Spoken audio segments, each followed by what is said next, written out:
మహాపరిశుద్ధుడైన ప్రేమగల మా తండ్రి, మీ పరిశుద్ధ నామలేఖన స్తోత్రాలు. మరొక విశ్రాంతి దినములో ప్రవేశించి నిన్ను స్తుతించడానికి ఇచ్చిన గొప్ప కృపను బట్టి నీకు వందనాలు. మీ వాక్యం ద్వారా మాతో మాట్లాడండి ఆయన. వినగల చెవిని గ్రహించిన హృదయాన్ని మాకు దయచేయండి ఆయన.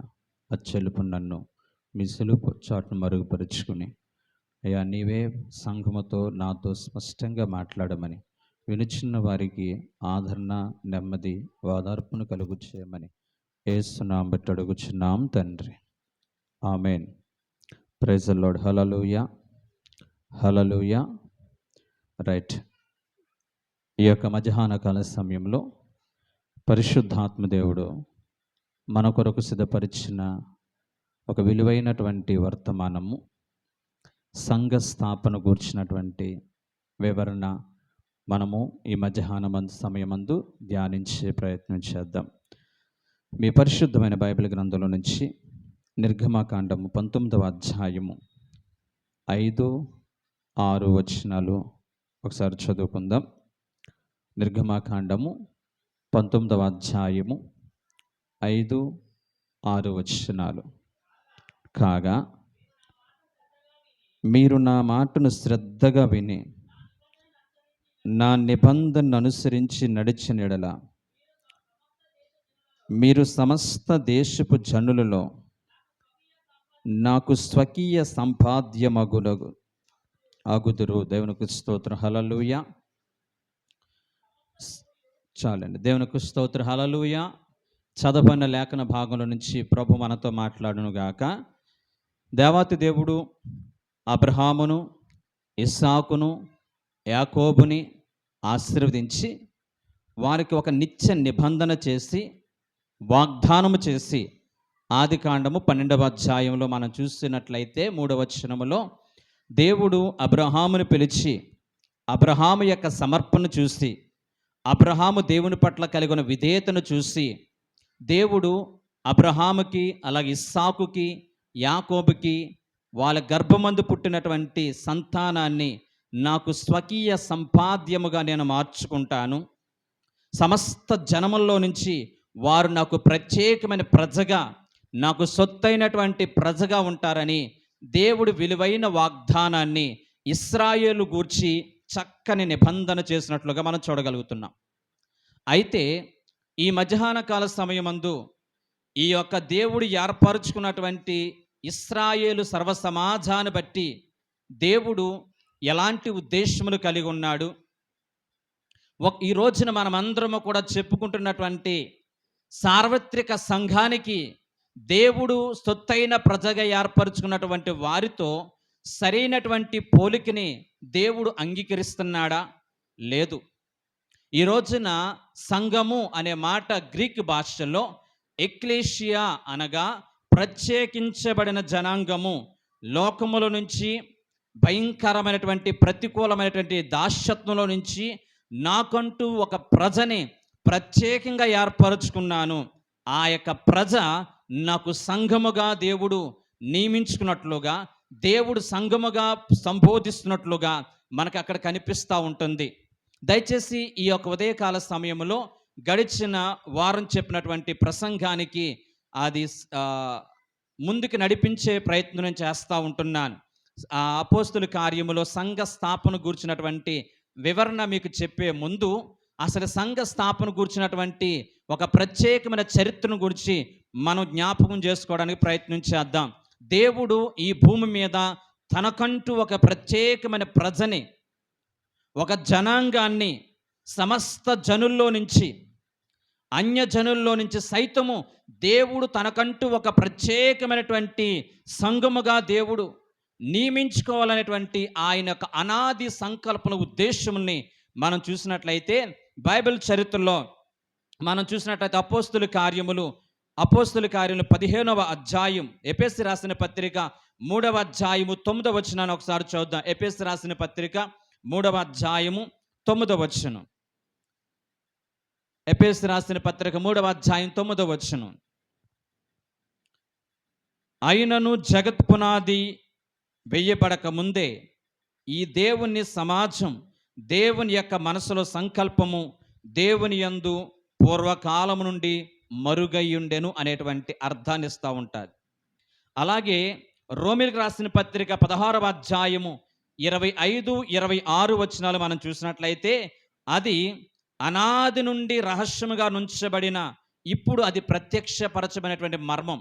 ఏంటి ఆ మర్మం అంటే అన్యజనులకి సువార్త ప్రకటించడం అనేది దేవుడు అనాది సంకల్పంలోనే మర్మయుక్తంగా ఉంచినటువంటి కేవలము ఇశ్రాయేలు ప్రజలు, భౌతికమైనటువంటి ఆశీర్వాదాలు కారకులుగా ఉన్నటువంటి ఇశ్రాయేలు ప్రజలు మాత్రమే నాకు సొత్తైన ప్రజలు కాదు, కానీ ప్రపంచంలోటువంటి అన్ని ప్రజల్లో నుంచి, అన్ని దేశముల నుంచి, భూమి కింద ఆకాశము కింద ఉన్నటువంటి ఈ యొక్క భూప్రపంచం ఉన్నటువంటి అనేక మంది అన్యజనులను దేవుని యొక్క స్వార్థ ద్వారా తన సంఘముగా దేవుడు ఏర్పరచుకోవాలనేది అనాది సంకల్పంలోనే మర్మయుక్తంగా ఉన్నటువంటి ఒక ఉన్నతమైన మర్మముగా మనం చూడగలుగుతున్నాం. బైబిల్ గ్రంథంలో మనం చూసినట్లయితే అపోస్తుల కార్యము 15వ అధ్యాయము 14వ వచనం మనం చూసినట్లయితే అపోస్తుల కార్యములు 15వ అధ్యాయము 14వ వచనం. అపోస్తుల కార్యములు 15వ అధ్యాయము 14వ వచనం.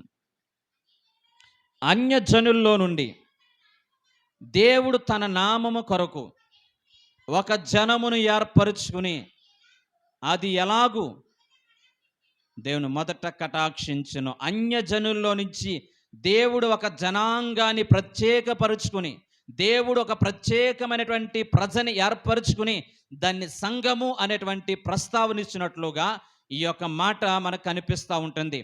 రెండవ కారణం మనం చూసినట్లయితే రోమిలకు రాసిన పత్రిక 11వ అధ్యాయము 11వ వచనంలో కూడా ఎందుకు దేవుడు ఈ యొక్క అన్యజనులందరికీ కూడా దేవుని యొక్క స్వార్థ ద్వారా తన సొత్తైనటువంటి ఆధ్యాత్మికమైన ఆశీర్వాదకరమైనటువంటి ఇశ్రాయేలుగా దేవుడు ఎందుకు ఏర్పరచుకోవాలనుకున్నాడో రెండవ కారణం చూద్దాం. రోమిలకు రాసిన పత్రిక 11వ అధ్యాయము 11వ వచనం. కాబట్టి నేను అడుగునది ఏమనగా, వారి పడిపోవునట్లుగా త్రొట్టిల్లరా, అట్లా అనరాదు. వారికి రోషము పుట్టించుటకై వారి త్రొట్టిల్లపాటు వలన అన్యజనులకు రక్షణ కలిగింది. వారు కాలదన్నుకున్నటువంటి రక్షణ అన్యజనులందరికీ విస్తరించబడిన దాన్ని బట్టి వాళ్ళకి రోషము కలుగునట్లుగా, అంతేకాకుండా దేవుడు తన అనాది సంకల్పంలోనే మర్మయుక్తంగా ఉన్నటువంటి అనేక మంది అన్యజనులకి ఈ సువార్త ద్వారా తన సొత్తైనటువంటి ప్రజగా నిత్య నిబంధనకి సూచనగా దేవుడు రాబోయేటువంటి ఆ యొక్క వరుడుగా రాబోతున్నటువంటి వధువ సంఘముగా దేవుడు ఈ భూలోకంలో సిద్ధపరచాలనేది అనాది సంకల్పంలో ఒక భాగము గనుక, అందుకును కాబట్టి ఇశ్రాయేలు ప్రజలు త్రొట్టిల్లిరి, ఇశ్రాయేలు ప్రజలు భ్రష్టత్వంలోకి వెళ్ళితిరి, అంతేకాకుండా ఇశ్రాయేలు ప్రజలు హృదయం కఠినపరుచుకునిరి. ఇది వారికి రోషం పుట్టించుటకై సమస్తమైన అన్యజనుల్లో దేవుడు తనకంటూ ఒక ప్రత్యేకమైన జనాంగాన్ని ఏర్పరుచుకున్నాడు. కనుకనే ఈ రోజున మైకి పట్టుకుని వాక్యం చెప్తున్న నేను కానీ ఇక్కడ కూర్చుని శబ్దయంత్రం ద్వారా వాక్యం అనేక మందికి ఆ కృపగల దేవుడు అన్యజనులమైన మనం దేవాతి దేవుడు తన ఉన్నతమైన కృపచేత అనాది సంకల్పన నీ పట్ల నా పట్ల ఉన్నతమైన ప్రణాళికలు కలిగి తనకు సొత్తైన ప్రజలుగా ఒక సంఘముగా దేవుడు ఏర్పరుచుకున్నాడు. అంతే తప్ప నీవుగా ఏదో జరిగిందని చెప్పి దేవుని సన్నిధికి రాలేదు. నాకు నేనుగా ఈరోజు నీ మైకి పట్టిన వాక్యం చెప్తున్నానంటే దేవుడు తన అనాది సంకల్పంలో మనల్ని అంటూ ఒక ప్రత్యేకమైన ప్రజగా ఏర్పరుచుకుని ఈ రోజున ప్రభుకి సొత్తైనటువంటి ఒక జనంగా దేవుడు మనల్ని ఏర్పరుచుకున్నాడు. ఇది నీకు నాకు దేవుడు ఇచ్చినటువంటి ఉన్నతమైనటువంటి అతిశయం. దేవుడు నీకు నాకు చేసినటువంటి ఉన్నతమైన కార్యము ఈరోజు మనం గమనించాలి. దేవునికి ఇచ్చినటువంటి ఈ సంఘాన్ని బట్టి, దేవుణ్ణి ఏర్పరచుకుని ఈ సార్వత్రిక సంఘాన్ని బట్టి ఎల్లప్పుడూ కూడా దేవుని స్తుతించేవారుగా మనం ఉండాలి. బైబిల్ గ్రంథ చరిత్ర మనం చూసినట్లయితే పాత నిబంధన గ్రంథములో ఒకే ఒక్క చోట సంఘమును గూర్చిన ప్రస్తావన రాయబడి ఉంది. అది కూడా అపోస్తుల కార్యం 3వ అధ్యాయము, అపోస్తుల కార్యం 7వ అధ్యాయము 38వ వచనం మనం చూస్తే అరణ్యమందున్నబడిన సంఘము అని ఉంటుందండి.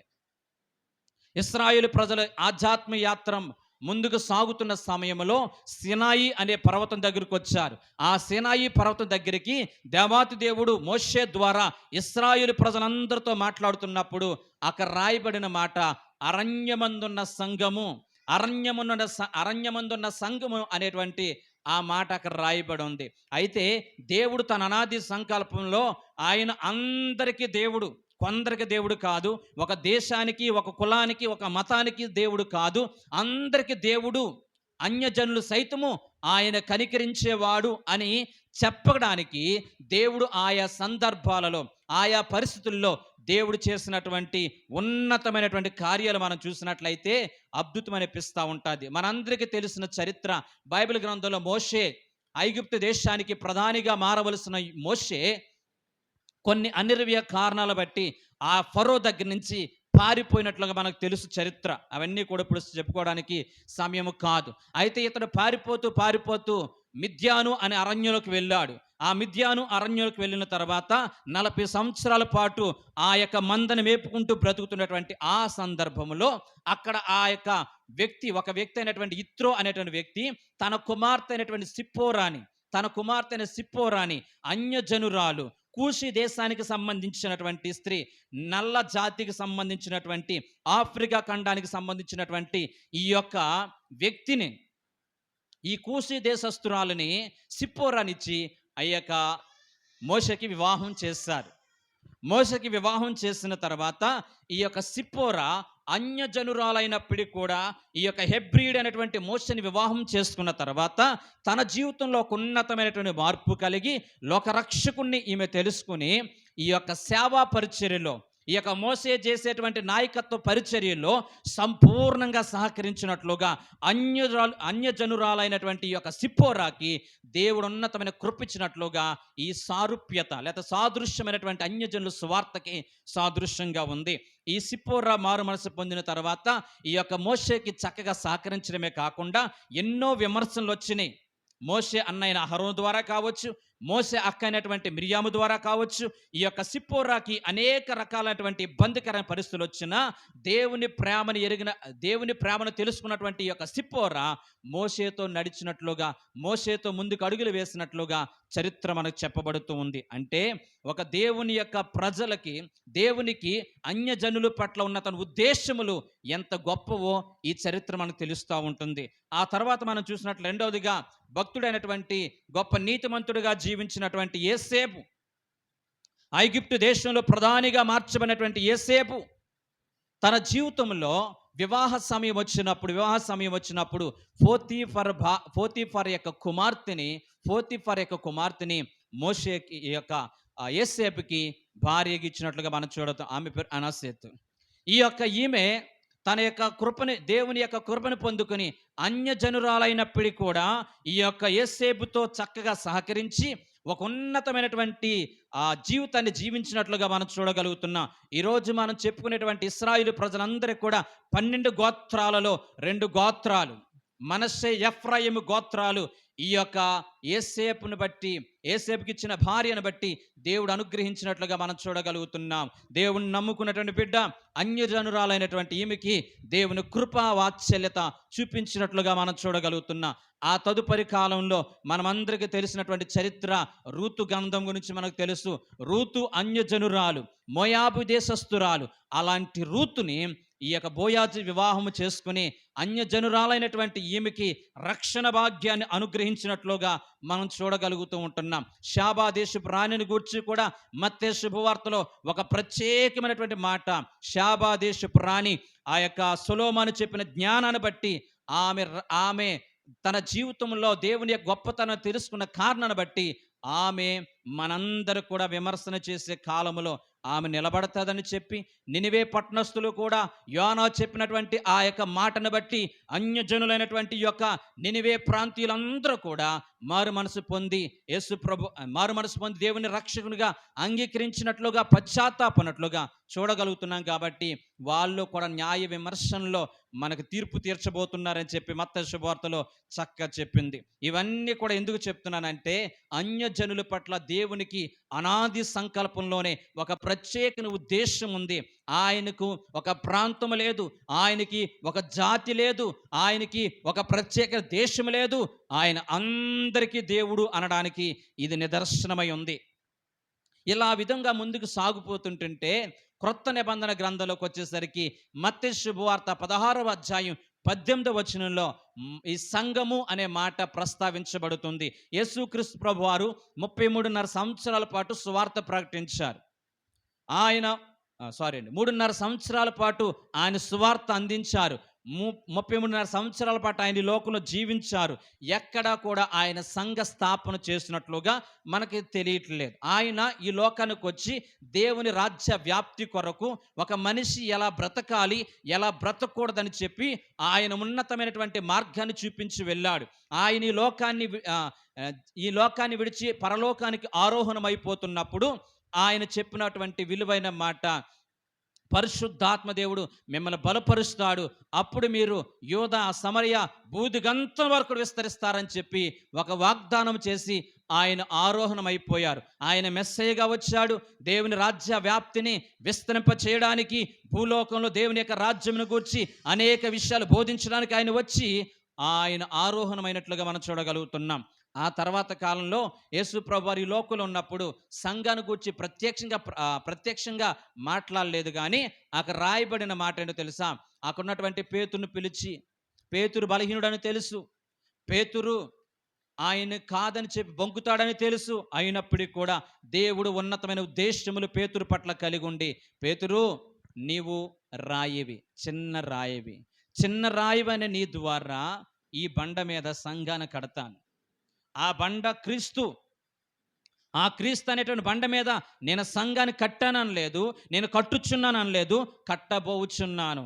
నీవు చిన్న రాయివి కావచ్చు, నీ రాయిగా పిలువబడుతున్నటువంటి ఈ పేతురు ద్వారా ఈ క్రీస్తు అనేటువంటి బండ మీద సంఘాన్ని కడతానని చెప్పడమే కాకుండా, ఈ మత్తయి శుభవార్త 16వ అధ్యాయం 18వ వచనం రాయబడిన మాట ఏంటో తెలుసా? ఆ సంఘం ఎదుట, ఆ యొక్క సంఘం ఎదుట పాతాళపు పునాదులు నిలవజాలవు. దేవుని స్తోత్రం, హల్లెలూయా. ఈ రోజున సంఘానికి దేవుడిచ్చిన గొప్ప ఆధిక్యత, దేవుడు సంఘానికి ఇచ్చినటువంటి గొప్ప భరోసా, దేవుడు వాక్యం అనేటువంటి ఆ యొక్క బండ మీద, వాక్యం అనేటువంటి ఆ యొక్క పునాదుల మీద కట్టుకున్న సంఘానికి దేవుడిస్తున్నటువంటి వాగ్దాన పూరితమైనటువంటి ఒక వాగ్దానం ఏంటంటే, ఈ సంఘము ఎదుట పాతాళపు పునాదులు ఎన్నడూ కూడా నిలవజాలవు. దేవునికి స్తోత్రం, హల్లెలూయా. సంఘమంతా కూడా ఆసక్తితో ప్రార్థన చేస్తే, సంఘమంతా కూడా ఒక అంశం కొరకు ఆసక్తితో ప్రార్థన చేస్తే, ఈ యొక్క పాతాళం యొక్క పునాదులు ఏదైనా, ఏ చీకటి శక్తి అయినా కానీ నీ ఎదుట నిలబడదని చెప్పి ఆ రోజున పేతురుతో ఏ విధమైన మాట మాట్లాడారో, ఈ ఉదయకాల సమయంలో మనతో కూడా అదే మాటని ప్రభు, అదే వాగ్దానాన్ని ప్రభు మనకు చేస్తూ ఉంటున్నాడు. అలా ప్రారంభించబడినటువంటి సంఘ ప్రస్తావన. రెండోదిగా మనం చూసినట్లయితే, రెండవ సందర్భము 18వ అధ్యాయం 17వ వచనం, మత్తయి సువార్త 18వ అధ్యాయం 17వ వచనంలో కూడా సంఘం అనేటువంటి ప్రస్తావన వచ్చింది. యేసు ప్రభువారు ఆయన మాట్లాడుతున్నప్పుడు, ఇదిగో ఎవరైనాను సంఘములో తప్పిదము చేసినప్పుడు ఆ సహోదరుడు పోగొట్టుకోకున్నట్లుగా ఆ వ్యక్తి దగ్గరికి వెళ్ళి పర్సనల్గా మాట్లాడండి. ఒకవేళ ఆ వ్యక్తి కనుక మారు మనసు పొందకపోతే, పశ్చాత్తాపడకపోతే, ఆ వ్యక్తిని తీసుకొచ్చి సంఘములో నిలబెట్టి అతన్ని గద్దించండి, అతనితో మాట్లాడండి. అయినా కానీ వినకపోతే కనుక అతన్ని ఏం చేయాలి? మీరు బయటికి పంపించేయండి. ఇది ఒక సంఘాన్ని గూర్చిన క్రమం, సంఘ స్థాపనలో నియమ నిబంధనలు, సంఘంలో ఉన్న వ్యక్తులు కలిగి ఉండవలసినటువంటి కొన్ని అంశాలను గురించి యేసు ప్రభువారు మత్తయి శుభవార్త 18వ అధ్యాయం 17వ వచనం చెప్పడం జరిగింది. ఈ రోజున వాక్యం వింటున్న ప్రియమిట్లారా, ప్రతి ఒక్కరము కూడా ఈ భూ ప్రపంచంలో నీకుంటున్న ఆస్తి, నువ్వు కలిగి ఉన్న అంతస్తు, నువ్వు కలిగి ఉన్న జ్ఞానము, నువ్వు కలిగి ఉన్నటువంటి తెలివితేటలు నేను పరలోక రాజ్యానికి తీసుకెళ్తాయో లేవు నేను చెప్పను. కానీ దేవుని వాక్యం ఉన్న ప్రియమిట్లారా, ఈ రోజున సంఘములో సభ్యుడిగా, సంఘంలో సభ్యురాలుగా చేసిన నిన్ను నన్ను కూడా ఆ పరిశుద్ధాత్మ దేవుడు తన నిత్య రాజ్యం కొరకు సిద్ధపరిచి వరుడుగా రాబోతున్నటువంటి ఆ యేసు క్రీస్తు ప్రభువారి ఎదుట సంఘానికి మచ్చైన డాగైన కలంకము లేకుండా ఆయన ఎదుట నిలబెట్టాలని నిన్ను నన్ను కూడా ఒక సంఘానికి బద్దులుగా చేసి, ఒక సంఘంలో నిన్ను స్థిరపరిచి, ఒక సంఘంలో ఒక సేవకుడికి అప్పగించి, నీ కొరకు ప్రత్యేక ప్రార్థన చేసి, నిన్ను దేవుని రాజ్యానికి తాను సిద్ధపడి నిన్ను కూడా సిద్ధపరిచేటువంటి ఒక ఉన్నతమైన ప్రక్రియలో విశ్వాసులందరినీ కూడా దేవుడు ఈ రోజు ఇలా సమకూరుస్తూ ఉన్నాడు. ఈ మర్మము తెలియక, ఈ సత్యం తెలియక ఎంతోమంది సంఘాన్ని నిర్లక్ష్యం చేస్తూ ఉంటున్నారు. ఎంతోమంది సంఘం పట్ల అలక్ష్యాన్ని చూపిస్తూ ఉంటున్నారు. ఎంతోమంది సంఘములో ఈ రోజున స్థిరపడలేనటువంటి, ఒక ఎటు గాలేస్తే అటు పోయేటట్లుగా ఈ రోజున ప్రజలు ఉంటున్నారు. దయచేసి అలా ఉండొద్దు. సార్వత్రిక సంఘము, దేవుడు సిద్ధపరుస్తున్న సంఘము, దేవుని రాకడ బహు సమీపంలో ఉంది. మనమందరము కూడా వాక్యము ద్వారా పరిశుద్ధాత్మ దేవుడు మనల్ని అలంకరించిన ఆ అలంకరణ ద్వారా సిద్ధపడి ఆయన నిత్య రాజ్యానికి వారసులం అవ్వాలనే అనాది సంకల్పంలో దేవుడు నిన్ను కూడా ఒక సంఘములో నిన్ను ఏర్పరుచుకున్నాడు. ఒక సభ్యుడిగా నిన్ను ఏర్పరుచుకున్నాడు. ఒక సమూహంగా దేవుడు ఏర్పరుచుకున్నాడు. ఇది దేవుని యొక్క ఉన్నతమైన ప్రణాళిక నీ పట్ల, నా పట్ల. ఇది దేవుని యొక్క ఉన్నతమైన ఉద్దేశములు నీ పట్ల, నా పట్ల అనే విషయాన్ని ప్రతి ఒక్కరూ గుర్తెరగడానికి దేవుడు కృప చూపించును గాక. హల్లెలూయా, హల్లెలూయా. ఈ రోజున యొక్క పేతురుతో దేవుడు మాట్లాడుతున్నాడు. పేతురు, నీవు రాయివు, ఈ బండ మీద అనే సంఘాన్ని కడతాను. దయచేసి వాక్యాన్ని ప్రేమిలారా, నేను ఏ సంఘానికి వెళ్తున్న వారైనా, ఏ ప్రాంతానికి వెళ్తున్న వారైనా 2 చేతులు జోడించి చెప్తున్నాను. నీవు వెళ్తున్నటువంటి సంఘాన్ని మనస్ఫూర్తిగా ప్రేమించు. నీవు వెళ్తున్నటువంటి సంఘం పట్ల ఒక ప్రత్యేకమైనటువంటి ఆసక్తితో కూర్చో. నీకు నచ్చినటువంటి, నీకు ఎక్కడైతే గనక వాక్యం సమృద్ధిగా అందించబడుతుందో, అది ఎంత దూరమైనా ఎంత దగ్గరైనదే మనకు అనవసరం. కానీ వాక్యాన్ని సమృద్ధిగా నీవు పొందుకునేటువంటి స్థలంలోకి మనం వెళ్లకుండా ఈ రోజున అటో గొంతు ఇటో గొంతు, అటో ప్రాంతం ఇటో ప్రాంతం నువ్వు గనక ఉన్నట్లయితే దేవుని రాకడ బహు సమీపంలో ఉంది. నువ్వు సిద్ధపడవలసిన సమయం ఆసన్నమైందన్న విషయాన్ని ప్రతి ఒక్కరము గుర్తెరగాలని ప్రభుపేట మీ అందరినీ కూడా కోరుచు ఉన్నాను. అయితే ఈ సంఘాన్ని కూర్చున్నటువంటి ఈ రెండవ మాట, ఈ యొక్క మత్తయి సువార్త 18-17 వచనం తర్వాత మరలెక్కడ ప్రస్తావించబడింది అని మనం చూస్తే, ఇంచుమించుగా అపోస్తల కార్యములు 2వ అధ్యాయానికి వచ్చేసరికి సంఘ స్థాపన జరిగింది. 2వ అధ్యాయం అపోస్తల కార్యం 2వ అధ్యాయం అంతా కూడా చూసినట్లయితే పెంతెకొస్తు దినాన్న, అంటే 50వ దినాన్ని, యేసు ప్రభువారు పునరుద్ధానుడ తిరిగి లేచినటువంటి ఆ రోజు మొదలుకొని కరెక్ట్గా 50 రోజులు వచ్చినప్పటికీ దాన్ని పెంతెకొస్తు దినం అంటారు. 50వ దినం. ఈ పెంతెకొస్తు దినాన్న ఆ యొక్క 120 మంది, 11 మంది శిష్యులు, అలాగే 120 మంది కలిసి మేడగదిలో కనిపెట్టి ప్రార్థన చేస్తున్న ఉపవాసం ఉండి, అలా మేడగదిలో ఉపవాసం ఉండి ప్రార్థన చేస్తూ ఉంటుంటే పరిశుద్ధాత్మ శక్తి వారిని ఆవరించింది. అపోస్తలుల కార్యం 1వ అధ్యాయం 8వ వచనంలో యేసు ప్రభువారు ఆరోహణమైపోతున్నప్పుడు పరిశుద్ధాత్మని పంపించబోతున్నాను, ఆయన మిమ్మల్ని సర్వసత్యం నడిపిస్తాడు అని చెప్పినట్లుగానే వీళ్ళ కనిపెట్టి ప్రార్థన చేస్తున్నారు. విశ్వాసంతో ప్రార్థన చేస్తున్నారు. ఉపవాసం ఉండి ప్రార్థన చేస్తున్నారు. అలా ప్రార్థన చేస్తున్నప్పుడు పరిశుద్ధాత్మ శక్తి వీళ్ళని కమ్ముకున్నప్పుడు ఆ 120 మంది కూడా ఎంతగానో ప్రభుని బట్టి సంతోషించారు, ఎంతగానో ప్రభుని బట్టి ఆనందించారు. వాళ్ళు అన్య భాషలు మాట్లాడగలిగారు. ఉన్నతమైనటువంటి కార్యాలు జరిగినాయి. అర్ధరాత్రి సమయంలో ఈ ఉన్నతమైనటువంటి పరిస్థితి ఏంటని చెప్పి ఆ చుట్టుపక్కల ఉన్న అనేక మంది వచ్చి వీళ్ళ యొక్క పరిస్థితిని చూసి విస్మయం పొందారు, ఆశ్చర్యపోయారు. వాళ్ళు మాట్లాడుతున్నటువంటి భాషలు చూసి, వాళ్ళు మాట్లాడుతున్నటువంటి పరిస్థితిని చూసి, వాళ్ళు కలిగి ఉన్నటువంటి ఆనందకరమైన సంతోషాన్ని చూసి అందరూ కూడా ఆశ్చర్యపోయారు. అందరూ కూడా ఆశ్చర్యపోయి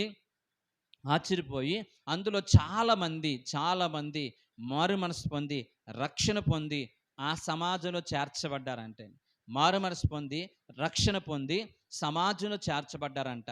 ఆ విధముగా సమాజంలో చేర్చబడితే ఒకేసారి పేతురు గారు పరిశుద్ధాత్మ శక్తి చేత వాక్యాన్ని ప్రకటిస్తూ ఉంటుంటే 3000 మంది మారు మనసు పొంది బాప్తిసం పొందినట్లుగా మనం చూడగలుగుతున్నాం.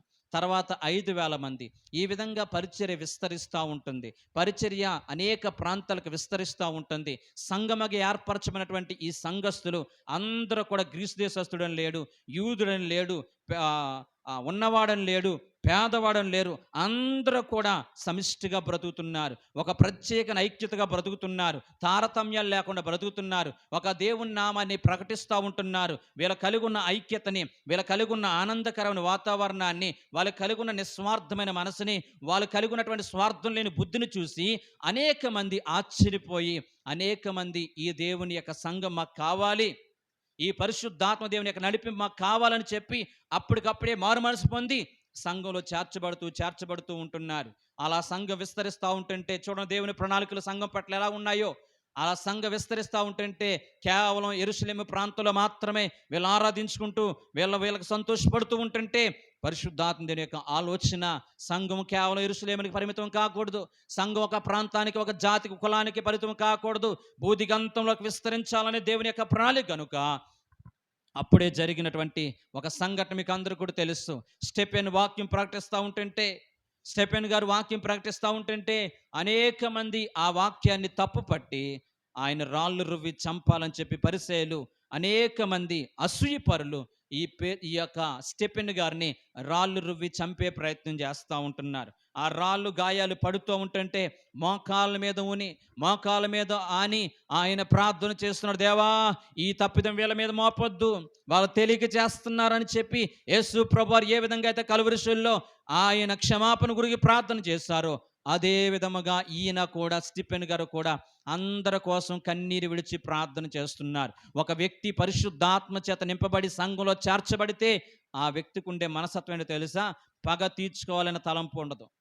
తానికి అన్యాయం చేసిన వారికి సైతము ప్రార్థించాలనేటువంటి తాపత్ర కలిగేదే పరిశుద్ధాత్మ అనుభవం. ఈ విధంగా ఆయన మోకాళ్ళుండి ప్రార్థన చేస్తూ ఉంటుంటే అందరూ ఆశ్చర్యపరురే, చంపుతున్నప్పుడు కూడా వారి కొరకు ప్రార్థన చేస్తున్నారంటే, అరే, ఈయనలో ఒక ప్రత్యేకమైన శక్తి ఆవరించింది, ఈయనలో ఒక ప్రత్యేకమైన శక్తి మనం కమ్ముకుందని చెప్పి అనేక మంది గుర్తించారు. ఈ మధ్యాహ్న కాల సమయంలో నీవు ఈ యొక్క కలవరి మోచన పరిచయ సంఘము పరిశుద్ధాత్మ చేత నింపబడింది అనడానికి ఒక నిదర్శనం ఏంటంటే, నీ జీవితంలో ఇలాంటి విమర్శలు వస్తున్నా, నీ కీడి చేసిన వారు సైతము నిన్ను హింసిస్తున్నప్పటికీ కూడా వారి మీద పగ పెట్టుకోకుండా నడిపించేదే పరిశుద్ధాత్మ. ఈ విధంగా స్టెఫెన్ ప్రార్థన చేస్తూ ఉంటుంటే అప్పుడు చాలామంది ఆశ్చర్యపోయారు. క్రైస్తవ ప్రేమ, దేవుని ప్రేమ లేదా పరిశుద్ధాత్మ దేవుని యొక్క శక్తి ఎలా ఉంటుందని చెప్పుకున్నారు. కానీ కొంతమందికి భయం వేసి వాళ్ళందరూ చాలామంది చెదిరిపోయిరని ఉంటుందండి. అపోస్తుల కార్యములో 3 నుంచి మనం 7 అధ్యాయాల వరకు చదివినట్లయితే వారు అనేక ప్రాంతాలకి చెదిరిపోయారు. ఇది కూడా దేవుని యొక్క ఉద్దేశం, దేవుని యొక్క ప్రణాళిక. ఆత్మచేత నింపబడినటువంటి వారు మేము మా కుటుంబం, మేము మా ప్రాంతం, మేము మా జాతి అనేటట్లు కాకుండా విస్తరించబడాలి దేవుని యొక్క ఉద్దేశం. దేవుడు నిన్ను చెదరగొడుతున్నాడంటే, ఉన్నతమైన సౌకర్యవంతమైనటువంటి ప్రాంతంలో నుంచి దేవుడు నిన్ను చెదరగొడుతున్నాడంటే దేవుడు ఉన్నతమైన ప్రణాళిక కలిగి ఉన్నాడనే ఉద్దేశాన్ని ప్రతి ఒక్కరూ గమనించాలి. ఈ ఉదయకాల సమయంలో ధైర్యంగా చెప్పగలుగుతాం, కొన్ని పర్యాయాలు మన ప్రమేయం లేకుండానే మనం చెదరగొట్టబడతాం, కుటుంబాల్లో నుంచి, సమాజంలో నుంచి, సంఘంలో నుంచి. అది దేవుని యొక్క ప్రణాళిక అనే విషయాన్ని మనం గమనించాలి. ఈ విధంగా చెదరగొట్టబడినటువంటి అనేక ప్రాంతాలకు వెళ్ళి దేవుని యొక్క సువార్తని విస్తరింపజేస్తారు. ఆ తదుపరి కాలంలో పేతురు అన్యజనులకు సువార్తని అందించడానికి ముందుకొచ్చారు. అన్యజనుల పట్ల పేతురు గారు ఒక రకమైన విచక్షణ చూపించి, హెబ్రీలము, యూదులం అని చెప్పుకున్నటువంటి యొక్క పేతురు గారు దాన్ని పక్కన పెట్టి దేవుడిచ్చిన ఉన్నతమైన దర్శనాన్ని బట్టి అన్యజనులకు సువార్త ప్రకటించడానికి ద్వారాలు తెరవబడినాయి. ఆ తర్వాత కాలంలో బర్నబా, పౌలు ప్రత్యేకంగా అన్యజనులకు సువార్త ప్రకటించాలనే ఉద్దేశంతో వాళ్ళ యొక్క మొదటి సువార్త దండయాత్రలో అనేక మంది అన్యజనుల దగ్గరికి వెళ్ళి యేసు ప్రభువాన్ని గూర్చి ప్రకటించి, దేవుని చేసిన ఆశ్చర్య కార్యాల గురించి ప్రకటించి అనేక మందిని దేవుని రాజ్య వ్యాప్తి కొరకు సిద్ధపరుచినట్లుగా సంఘముగా అనేక సంఘాలు కట్టడానికి, అనేక పత్రికలు రాసి ఆయా ప్రాంతాల్లో దేవుని యొక్క నామాన్ని ప్రకటించడానికి దేవుడు కృప చూపించినట్లుగా మనం చూడగలుగుతున్నాం. ఈ రోజున వాక్యం వింటున్న ప్రేమిలారా, దయచేసి అలా ప్రారంభించబడినది దివ్యమైన సంఘము, అలా ప్రారంభించబడినది మహిమగల సంఘము, ఆ విధంగా సిద్ధపరచబడినది దివ్యమైనటువంటి సంఘం. ఈ సంఘం పట్ల నీ యొక్క ఉద్దేశాలు ఎలాగున్నాయి? ఈ రోజున సంఘంలో స్థిరపడలేనటువంటి పరిస్థితి, ఈ రోజున సంఘములో నీవు నాటబడలేని పరిస్థితి వాక్యం చెప్తూ ఉంటుంది. నేను నిజమైన ద్రాక్షావళిని అని ఏమన్నాడండి? నేను నిజమైనటువంటి ద్రాక్షావళిని, మీరందరూ కూడా తీగలండి. ఆ ద్రాక్షావళితో అంటు కట్టబడితేనే తీగలు ఫలిస్తూ ఉంటాయి. ఒకవేళ ద్రాక్ష ఈ యొక్క తీగలన్నీ కూడా అంటు కట్టబడకపోతే, ద్రాక్షావళితో అంటు కట్టబడకపోతే ఎండిపోయే పరిస్థితి. ఈ రోజున సంఘం యొక్క విలువ తెలుసుకుని మనం బ్రతుకుదాం. సంఘం అనగా దేవుని రాజ్యానికి సిద్ధపరిచే విలువైనటువంటి ఒక ఉన్నతమైనటువంటి ఆ ప్రక్రియ అనే విషయాన్ని గమనించి ఏదో ఒక సంఘంలో మనం స్థిరపడడానికి దేవుడు కృప చూపించును గాక. స్థిరపడేటువంటి ధన్యతని ప్రభు మనందరికీ అనుగ్రహించును గాక. అయితే ఈ పరిశుద్ధాత్మ చేత నింపబడినటువంటి సంఘం, ఈ పరిశుద్ధాత్మ చేత నింపబడినటువంటి ఈ ప్రజ ఏ విధంగా ఉన్నారు అని మనం చూస్తే, ఆ రోజుల్లో పాత నిబంధన కాలంలో ఏలియా, ఎలీషా, ఇర్మియా, యెషయా భక్తులు వీళ్ళు చేసినటువంటి, వారు వాడబడిన దానికంటే ఇంతకు మించిన రీతుల్లో వీళ్ళు వాడబడ్డారు. అద్భుతంగా వాడబడ్డారు. ఆశ్చర్యకార్యాలు చేయగలిగిన వారు. పేతురు గారి యొక్క నీడ పడితేనే అనేక మంది రోగులు బాగుపడినట్లుగా మనం చూడగలుగుతున్నాం. పామరులైనటువంటి వీళ్ళ ద్వారా పరిశుద్ధాత్మ దేవుడు మర్మయుక్తమైనటువంటి అనేకమైనటువంటి వాక్యాలు ప్రకటించినట్లుగా మనం చూడగలుగుతున్నాం. కేవలం పత్రికల ద్వారానే విలువైన సంఘాలను బలపరిచినట్లుగా మనం చూడగలుగుతున్నాం. సువార్త దండయాత్రలో అలా వెళ్తూ వెళ్తూ అనేక సంఘ స్థాపన చేసినట్లుగా మనం చూడగలుగుతున్నాం. కాలినడకన వెళ్ళి ఈ రోజున ఉన్నతమైనటువంటి కృపను పొందుకుని నీవు నేను కూడా పరిశుద్ధాత్మ చేత నింపబడినప్పుడు దేవుని యొక్క రాజ్య వ్యాప్తి కొరకు మాత్రమే పరితపిస్తూ ఉంటాం. దేవుని యొక్క సువార్తను ప్రకటించాలి, దేవుని యొక్క సువార్తను అనేకమంది తెలియచేయాలనేటువంటి ఆలోచన విధానంతోనే మనం బ్రతుకుతామనే విషయాన్ని ప్రతి ఒక్కరము కూడా గమనించాలి. దేవుని వాక్యం ప్రేమిలారా, మనమందరము కూడా దేవుని యొక్క సన్నిధిలో ఆ రోజున సంఘంలోనికి అనేక మంది చేర్చబడ్డానికి బలమైనటువంటి కారణం అపోస్తుల కార్యం 27వ అధ్యాయము 47వ వచనం చూడండి. అపోస్తుల కార్యం 2వ అధ్యాయం 47వ వచనం. అపోస్తుల కార్యం 2వ అధ్యాయం 47వ వచనం. ఆనందముతోను చాలా గమనించండి. సంఘం డెవలప్ అవ్వాలంటే, నువ్వు పరిశుద్ధాత్మ చేత నింపబడ్డావంటే ఆ వ్యక్తికి ఉండే లక్షణాలు చూడండి. వారు ఆనందముతోను, నిష్కపటం అంటే కపటం అనేదే లేని హృదయముతో, ఆహారము పుచ్చుకొనుచు మరియు ప్రభు రక్షణ పొందుచున్న వారిని అనుదినము వారితో చేర్చుకునిరి. రుచిటి యందు సహవాసమందు వారు ఎడతెగక ఉన్నారని చెప్పి ఈ 2వ అధ్యాయంలో ఆదిమ సంఘంలో ఉన్నటువంటి గొప్ప క్వాలిటీస్, ఆదిమ సంఘంలో ఉన్నటువంటి ఉన్నతమైనటువంటి లక్షణాల గురించి వివరిస్తూ ఉంటున్నాడు అపోస్తుడైనటువంటి లూకా గారు. సంఘంలో ఉన్న వారందరూ కూడా ఎలా బ్రతికారంటే అండి, కపటం లేని మనస్తత్వం, సంతోషంగా బ్రతికారు. క్రొత్తగా వచ్చిన వారు అందరినీ కూడా మంచిగా చేర్చుకున్నట్లుగా మనం చూడగలుగుతున్నాం. ఇంత ఉన్నతమైన అనుభవాలతో, ఇంత ఉన్నతమైనటువంటి ప్రణాళికలతో సంఘ వ్యాప్తి కొరకు రేయింబగలు వారు కష్టపడినట్లుగా మనం చూడగలుగుతున్నాం. ఈరోజు నువ్వు ప్రభువుని ఎందుకు నమ్ముకున్నావు, ఎందుకు ప్రభువుని వెంబడించావు అని మనం అడిగితే, ఈ రోజున చాలామంది చెప్పేటువంటి మాటలు భౌతికపరమైన ఆశీర్వాదాల కోసమే ప్రభువుని నమ్ముకున్నాం. భౌతికపరమైనటువంటి ఆలోచనలు బట్టి మాత్రమే ప్రభువు నమ్ముకున్న ఆ ఆలోచన తీసివేసే నీ పట్ల నా పట్ల అనాది సంకల్పంలో దేవుడు ఉన్నతమైన ప్రణాళిక కలిగి ఉన్నాడు. దయచేసి మనం అందరము కూడా ఆదిమ సంఘములాగా ఇంటింట కూడుకుని అనేక మందిని ప్రభు వైపు నడిపించినట్లుగా మనం చూడగలుగుతున్న ఆదిమ సంఘం. ఇంకా మనం చూసినట్లయితే అపోస్తుల కార్యములు 5వ అధ్యాయం 13వ వచనం కూడా చదవండి. అపోస్తుల కార్యములు కడమ వారిలో ఎవడును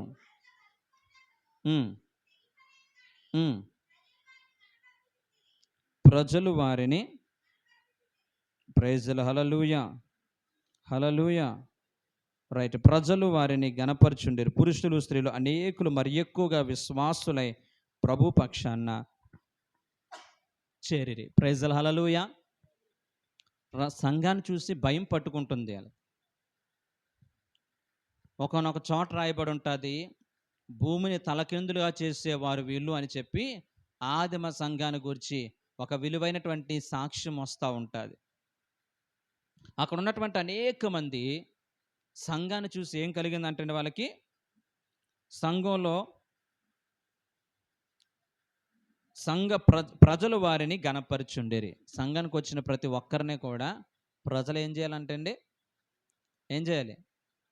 గణపరచాలి. సంఘమా, పరిశుద్ధాత్మ దేవుడు ఈ యొక్క మధ్యాహ్న కాల సమయంలో మనతో మాట్లాడుతున్నాడు. ఈ సంఘాన్ని బట్టి ప్రజలు దేవుని మహిమపరిచేటట్లుగా ఉంటున్నారా? చర్చికి వెళ్తారు కానీ, ప్రార్థనకి వెళ్తారు కానీ, వాళ్ళ బుద్ధులు మంచివి కాదు, వాళ్ళ మనస్తత్వాలు మంచివి కాదు, వాళ్ళ స్వభావాలు మంచివి కాదు, వాళ్ళ యొక్క ఆలోచన విధానం మంచిది కాదని చెప్పి మనల్ని గూర్చి అనేక మంది మాట్లాడుకున్నట్లుగా మనము ప్రవర్తిస్తున్నామా?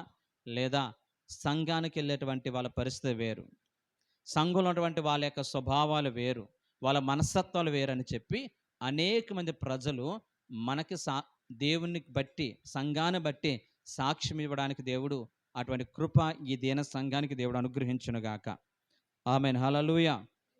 అనేక మంది నూతనాత్మల సంఘంలో చేర్చబడినట్లుగా మనం చూడగలుగుతున్నాం. అయితే ఈ రోజున సంఘాన్ని 3 రకాలుగా దేవుడు ఉన్నతమైనటువంటి సంఘానికి, ఈ సంఘాన్ని బట్టి దేవుడు ఎంతగానో ఆనందించాలని ఆశపడుతున్నాడు. పాత నిబంధన గ్రంథంలో ఉన్నటువంటి ఆ యొక్క ఇశ్రాయేలు ప్రజలతో ఉన్నటువంటి బంధాలు బాంధవ్యాల కంటే దేవునికి ఈ యొక్క సంఘాన్ని బట్టి, సార్వత్రిక సంఘాన్ని బట్టి ఎంత ఎంత సంతోషం కలిగి ఉన్నారంటే, సంఘాన్ని దేవుడు ఏమని పోలుస్తాడంటే, సంఘం అంటే క్రీస్తు యొక్క శరీరము. ఏంటండి? సంఘం అంటే క్రీస్తు యొక్క శరీరం. మనమందరము కూడా క్రీస్తు యొక్క ఏమై ఉన్నామంటే అండి, శరీరమై ఉన్నాం. సార్వత్రిక సంఘంలో పురుషులైనా స్త్రీలైనా పిల్లలు అందరము కూడా మనకి శిరస్సు యేసుక్రీస్తు ప్రభువారు. శిరస్సు ఎవరండి? యేసుక్రీస్తు ప్రభువారు. మనం అందరము కూడా ఏమై ఉన్నామంటే ఆయన శరీరమై ఉన్నాం. ఈ సంఘాన్ని దేవుడు ఏ విధంగా 3 రకాలైన పోలికలు పోల్చాడు. అందులో మొట్టమొదటి పోలిక సంఘం అంటే క్రీస్తు యొక్క శరీరము, ద బాడీ ఆఫ్ క్రీస్తు యొక్క శరీరము. అంటే దాని అర్థం ఏంటంటే, శరీరములో చాలా రెఫరెన్స్లు ఉన్నాయి కానీ చదివించిన సమయం లేదు కాబట్టి నేను ముందుకు వెళ్తున్నాను. అపోస్తలుల 12వ అధ్యాయం 5వ వచనం, అలాగే ఎఫెసీ రాసిన పత్రిక 4వ అధ్యాయం 3వ వచనం. ఈ మాటల యొక్క సారాంశాన్ని మనం చూసినట్లయితే, ఎఫెసీ రాసిన పత్రిక 4:3 ఆత్మ కలిగించి ఐక్యతను కాపాడుకోవాలని, అపోస్తలుల 12వ అధ్యాయం 5వ వచనంలో ఒక్క శరీరంలో మనకు అనేక అవయవాలు ఏ విధంగా ఉన్నాయో అని చెప్పి చక్కని వివరణ ఇస్తూ ఉంటాడు. అంటే సంఘంలో ఉన్న వారందరము కూడా క్రీస్తు శరీరములో మనం భాగస్థులం. ఈ రోజున మన యొక్క శరీరములో అనేక అవయవాలు ఉన్నాయి. చెయ్యి, కాలు, కన్ను, నోరు, అలాగే చెవులు, ఈ విధంగా చెప్పుకుంటూ పోతే అనేకమైనటువంటి అవయవాలు ఒకదానితో ఒకటి అతికించబడినవి. ఈ శరీరంలో ఏ భాగానికి బాధ వచ్చినా, ఏ ప్రాంతానికి బాధ వచ్చినా శరీరం అంతా బాధపడుతుంది. అలాగే కన్ను ఏం చేస్తుంది? కన్నీరు విడుస్తూ ఉంటుంది. ఈ శరీరంలో ఉన్నటువంటి ఏ భాగము కూడా ఇది విలువైనది, ఇది విలువలేనిది అనడానికి ఆస్కారము లేదు. దేవుడు కొన్ని అవయవాలని మరుగ్గా ఉంచాడు, కొన్ని అవయవాలని కనిపించినట్లుగా ఉంచాడు.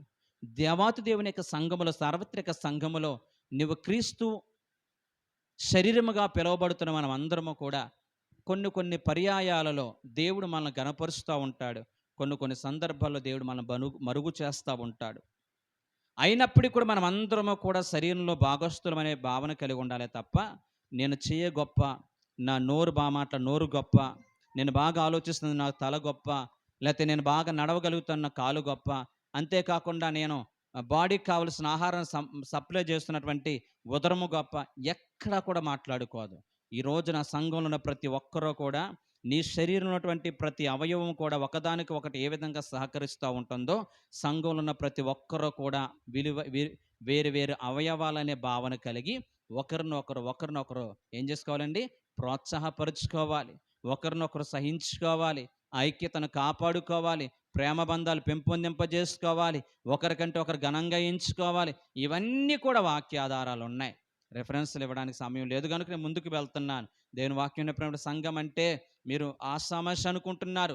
సంఘంలో నువ్వు చేర్చబడ్డమంటే ఎవరో పాస్టర్ గారు బాధపడలేక నువ్వు వచ్చావనుకున్నా, కాదు. దేవుడు తన అనాది సంకల్పంలో దేవుని ఏర్పరుచుకుని సంఘంలో ఒక సభ్యురాలుగా దేవునిని మారుస్తూ ఉంటున్నాడు. దేవునిని ప్రత్యేకపరుచుకుంటున్నాడు. ఒకరికొకరు సహకరించుకోండి. సంఘంలో అనైక్యత రాకూడదు. బాడీలో కనుక అనైక్యత వచ్చి శరీరం నాకు నచ్చలేదని చెప్పి ఈ యొక్క చెయ్యి వెళ్ళిపోతే లోపంలాగా ఉండిపోద్ది. ఆమేన్, హల్లెలూయా. సో అందు కాబట్టి సంఘాన్ని దేవుడు ఎలా పోలుస్తున్నాడంటే తన శరీరంతో పోల్చుకుంటున్నాడు. మనమందరము కూడా ఆయన శరీరము. మనకు తల దేవాతి దేవుడు, సంఘమంతా కూడా ఆయన శరీరం. రెండోదిగా మనం చూసినట్లయితే సంఘాన్ని దేవుడు ఎలా పోలుస్తున్నాడంటే హౌస్ ఆఫ్ గాడ్, అంటే దేవుని యొక్క ఇల్లుగా పోలుస్తూ ఉంటున్నాడు. మనం అందరం అనుకుంటాం చర్చ్ అనగానే మన చర్చ్ పేరు చెప్తాం. చర్చ్ అనగానే కట్టబడినటువంటి యొక్క ఆ, పరిస్థితులు చెప్తూ ఉంటాం. కాదు, ఎక్కడైతే ఇద్దరు ముగ్గురు కూడి నా నామం ప్రార్థన చేస్తారో వారి మధ్యన దేవుడు ఉంటానంటున్నాడు. అంటే సంఘం అంటే గనక కలిసి ప్రార్థన చేసే స్థలం. సంఘం అంటే కలిసి ప్రార్థన చేసేటువంటి స్థలం. ఇల్లు అంటే క్రమశిక్షణ కలిగినది. ఇల్లు అంటే పరిశుద్ధంగా ఉంచుకునేది. అంటే దాని అర్థం ఏంటంటే మన సంఘాన్ని క్రమశిక్షణలతో కాపాడుకోవాలి, పరిశుద్ధంగా ఉంచుకోవాలి. సంఘం చుట్టూ కూడా కాంపౌండ్ వాళ్ళు ఏర్పరచుకోవాలి. అవును కాదు, ఇంటి చుట్టూ ఏం ఏర్పరచుకుంటాం? కాంపౌండ్ వాళ్ళు ఉంటుంది. ఏ దుష్టుడు కూడా లోపలికి రాకుండా, దొంగలు కానీ మృగాలు కానీ లోపలికి రాకుండా ఏం చేస్తాం? చుట్టూ కూడా కాంపౌండ్ వాళ్ళు కట్టుకుంటూ ఉంటాం. అలాగే సంఘము కూడా కొన్ని క్రమశిక్షణ కలిగి పరిశుద్ధత కలిగి ఉండాలని సంఘాన్ని దేవుడు ఎలా పోలుస్తున్నాడంటే ఒక ఇంటితో పోలుస్తున్నాడు. ఇంట్లో ఏ విధంగా భద్రత ఉంటుందో, ఇంట్లో ఏ విధంగా పరిశుద్ధంగా ఉంటుందో, ఇల్లు ఏ విధంగా అయితే కనుక క్రమశిక్షణగా ఉంటుందో అలాగే మనం కూడా సంఘములో అటువంటి క్రమశిక్షణ కలిగిన వారు ఉండాలని దేవుడు ఆశిస్తూ ఉంటున్నాడు. మూడవదిగా సంఘాన్ని దేవుడు ఎలా పోలుస్తున్నాడంటే వధువ సంఘము, క్రీస్తు కొరకు సిద్ధపడుతున్నటువంటి వధువ సంఘము. వధువ సంఘానికి ఉండేటువంటి ఉన్నతమైన లక్షణాలలో మొట్టమొదటిది మనం చూసినట్లయితే క్రీస్తు కొరకు వధువు సంఘం ఏం చేస్తుందండి? వివాహం చేసుకోబోయే వరుణ్ కొరకు ఎదురు చూస్తూ ఉంటుంది. అలాగే మనం చూస్తే ఉన్నతమైనటువంటి ఆప్యాయత కలిగి ఉంటుంది. ఇంకా మనం చూసినట్లయితే దేవునితో సారూప్యత కలిగి ఉండాలి. నా యొక్క యేసు ప్రభు వారు వరుడిగా రాబోతున్నాడంటే సిద్ధపడినటువంటి కన్యకగా, సిద్ధపడినటువంటి వధువుగా నేను నిలబడాలనేటువంటి ప్రయత్నం చేస్తూ ఉంటుంది. ఆయన స్వారూప్యతలకు మారడానికి ఇష్టపడుతూ ఉంటుంది. నమ్మకత్వం కలిగి ఉంటుంది. అంతేకాకుండా విధేయత కలిగి ఉంటుంది. నిత్య నిబంధన కలిగి ఉంటుంది. ఇవన్నీ కూడా వధువుకు ఉండవలసిన లక్షణాలు. అలాగే మనం కూడా వధువ సంఘముగా ఆయన నేడో రేపు రాబోతున్నాడనే విషయాన్ని గమనించి రాకడ గూర్చినటువంటి అవగాహన కలిగి ఆయన రాకలు ఎత్తబడే గుంపులో సార్వత్రిక సంఘంలో మనం ఉండాలనేటువంటి ఆలోచన కలిగి నమ్మకత్వం కలిగి ఆయన సారూప్యతలకు మారడానికి ప్రయత్నం చేసి, అంతేకాకుండా మనమందరము కూడా విధేయత కలిగిన వారుగా ఉంటూ, ఆప్యాయత కలిగిన వారుగా ఉంటూ దేవుని రాకడ కొరకు ఎదురు చూసేటువంటి ఉన్నతమైన కృప ఆ పరిశుద్ధాత్మీయుడు మనందరికీ దయచేయనుగాక. ఆమేన్, హల్లెలూయా. ఒక విలువైన విషయాన్ని గమనించండి. ఇవన్నీ కూడా సాధ్యం అవ్వాలంటే ఇది ఒక్కడి యొక్క ప్రమేయం వల్ల అవ్వదు. అవుతుందండి? అవుతుందా? ఒక్కడి ప్రమేయం వల్ల అవుతుందా? అవుతుంది. ఏదన్నా కానీ సాధించాలంటే ఒకటి ప్రమేయం వల్ల అవుతుందా? ఒక క్రికెట్ ఆడాలంటే కనుక 11 మంది సభ్యులు కావాలి. 11 మందిలో ఒక్కలే ఆడారనుకోండి, జట్టు గెలుస్తుందా? సిద్ధపడుతుందా? 11 మంది కూడా కృషి చేయాలి. అవునా కాదా? అవునా కాదా? సంఘంలో ఉన్న వారు అందరూ కూడా దేవుని రాజ్య వ్యాప్తి కొరకు కృషి చేయాలి. దేవుని పనిలో పాలిభాగస్తులు అవ్వాలి. నేను క్రీస్తు కొరకు నేను సిద్ధపడినటువంటి వధువ సంఘమును అనేటువంటి భావనతో మనమందరము కూడా జీవించాలి.